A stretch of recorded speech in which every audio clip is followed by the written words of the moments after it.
हम में से कई सारे लोग अपनी डेली रूटीन में बहुत सारी हेयर मिस्टेक्स कर रहे हैं, जिसकी वजह से उनके हेयर फॉल्स इंक्रीज हो रहे हैं और हेयर डैमेजेस बढ़ रहे हैं। आज मैं आपको बताऊंगी ऐसी कौन सी मिस्टेक्स है जिसकी वजह से आपके हेयर फॉल्स बढ़ रहे हैं और हेयर डैमेजेस हो रहे हैं। Hi guys, welcome back to my channel.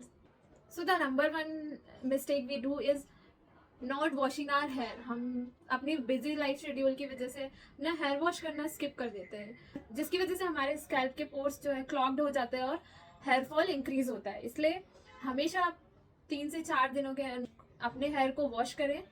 Second one is skipping conditioner. Yes guys, कभी भी हेयर वॉश के बाद कंडीशनर स्किप ना करें। ये मिथ है कि कंडीशनर यूज करने से हेयर फॉल इंक्रीज होता है, बल्कि रियलिटी ये है कि जब भी आप कंडीशनर यूज करेंगे उससे आपके हेयर स्मूथ होंगे, टेंगल फ्री होंगे, फ्रीजीनेस कम होंगी और आपके हेयर हेल्थ बहुत अच्छी होगी। Third one is using mineral oil. Yes guys, हम में से कई सारे लोग, इनफैक्ट मैं भी पहले मुझे नहीं पता था दैट हम ऐसा ऑयल यूज करते हैं जिसमें मिनरल कंटेन होता है। हम में से कई सारे लोग मिनरल ऑयल यूज करते हैं। Never ever use mineral oil for your hairs, because आपके हेयर्स को और भी ज़्यादा डैमेज करता है। इसलिए जब भी आप कोई भी हेयर ऑयल यूज करें, हमेशा उसके इंग्रेडिएंट्स में चेक करें दैट उसमें मिनरल ऑयल ना हो। Fourth one is not combing your hair. Yes, हमें कितनी भी लाइफ बिजी हो, लेकिन दिन में 2 बार कंघी करना जरूरी है। बिकॉज कंघी करने से क्या होता है ना, ब्लड सर्कुलेशन इंक्रीज होता है, जिससे हेयर हेल्थ अच्छी होती है, हेयर की क्वालिटी इंक्रीज होती है। और जब हमारी स्कैल्प में ब्लड सर्कुलेशन अच्छा होगा तो ऑब्वियसली हेयर हेल्थ तो अच्छी होगी। इसलिए हमेशा दिन में 2 बार कंघी जरूर करें। इनफैक्ट इफ पॉसिबल है तो बैक टू फॉरवर्ड कोम भी करें, जिससे ब्लड सर्कुलेशन लेवल और अच्छा होता है। Fifth one is the wrong method of oiling. हम में से कई सारे लोगों का मानना ये है कि हम जितनी ज्यादा ऑयलिंग करेंगे, जितनी देर तक ऑयल को रखेंगे, उतना हमारे हेल्थ के लिए अच्छा होगा। But it's a myth guys, because hair oiling is a good process, but उसका मेथड आप सब गलत यूज करते हैं। हमें हेयर ऑयलिंग की जाती है फॉर द स्कैल्प नरिशमेंट। अगर आप 3 से 4 दिन तक ऑयलिंग करके रखोगे और भर भर के ऑयल लगाओगे, उससे क्या होगा ना कि आपके स्कैल्प में जो पोर्स है वो क्लॉग्ड हो जाएंगे और भी डस्ट और डर्ट जो इनबिल्ट होती है, जिससे फंगस इन्फेक्शन बढ़ेगा और इससे हेयर फॉल भी इंक्रीज होता है। अगर आपको ऑयलिंग करनी है तो आप हेयर वॉश के 1 या 2 घंटे पहले हेयर ऑयलिंग कर सकते हैं, और इफ पॉसिबल तो उसको ल्यूकवार्म करके आप यूज करें for the best result. Please 3 से 4 दिन तक हेयर ऑयलिंग करके ना रखें अपने बालों को।